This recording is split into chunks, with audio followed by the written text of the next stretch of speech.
Hi, my name is Dr. Ben Newman, and I study coronaviruses for a living. Most of my life it hasn't been all that grand or important. Now it feels like I got a use. So here we go. Let's put me to use. Next question is from Holly. And how's it going, Holly? Let's see. Has any research shown that we should or should not be concerned about the future health of children who get COVID 19? Yeah, I think there's a lot of research that has shown that we should, and I think there is some research that's shown that if we don't look too hard, we can probably get away with some of it. But when I read those papers, I kind of curl up inside and think, this is really bad. This is not going to age well. And I really wish you wouldn't say this stuff, generally. So it seems to me, the question goes on, the general public health view is that kids are at less risk from COVID 19, which they're at less risk from flat out dying from COVID 19. That is the case. They're at a little bit less risk of actually showing up as positive despite being perhaps exposed to it. And that is also a thing. But there are certain complications that only children seem to get with COVID 19 that include, full organ shutdown and a lot of heart damage and just really bad stuff that you would not want, that we've seen in other papers. And so I think all these things are simultaneously true. The average kid fares a little better, but some kids fare a whole lot worse. And kids generally they've got a longer race to run. They're going to be around longer. And I don't. So I'll level with you. I really like my kids, and I want them to have the best shot at, long, happy life as possible.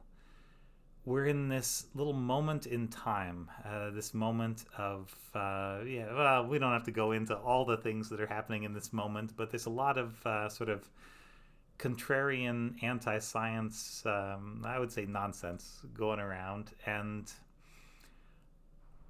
that is, I think, symptomatic of right now. That's a thing that's happening right now that we'll be able to go back and read about in history books, and people say, why did people turn on public health and everything we know about science, in the midst of this giant thing that can really only be solved by public health and science? Why, why sharpen your teeth and then bite the hand that feeds you? I don't know.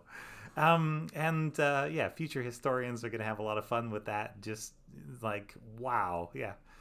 This era is going to look like pretty much nothing but own goals, I would say. Yeah, but whatever. Yeah, you can only do so much, I guess. So let's continue because I haven't finished the question yet, but I think you can see where my answer is going.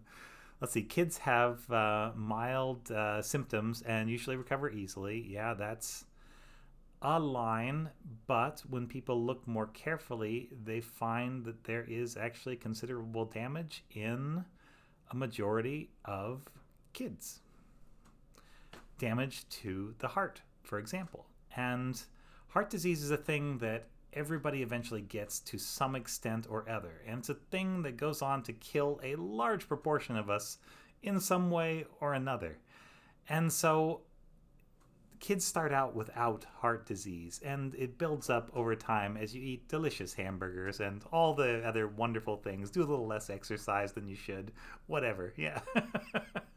And that's fine. That's part of the human condition. But I wouldn't want to start a kid out with scar tissue in their heart, like a little part of their heart that just doesn't work anymore and isn't made of heart muscle cells, and it's just like a little dead piece of heart. That doesn't sound like doing a good job. And here again, I think a lot of the people that shout the loudest about this are not really thinking of their kids and may not even have kids, or may have their kids so well protected that it's no big deal. This seems to be a lot of armchair generals sitting on the back line saying, you go in, it's gonna be fine. Yeah, I'm gonna stay back here, but you'll be fine. Go get him.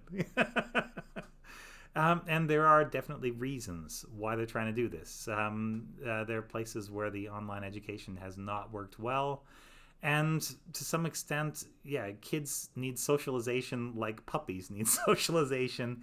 And you don't necessarily get the same kind of socialization sitting in your house via Zoom as you would out in the world. Or rather, we're not sure maybe that you would get the same socialization. I think we generally also tend to underestimate children and what they can pick up and how resilient they are in sort of social ways. Yeah.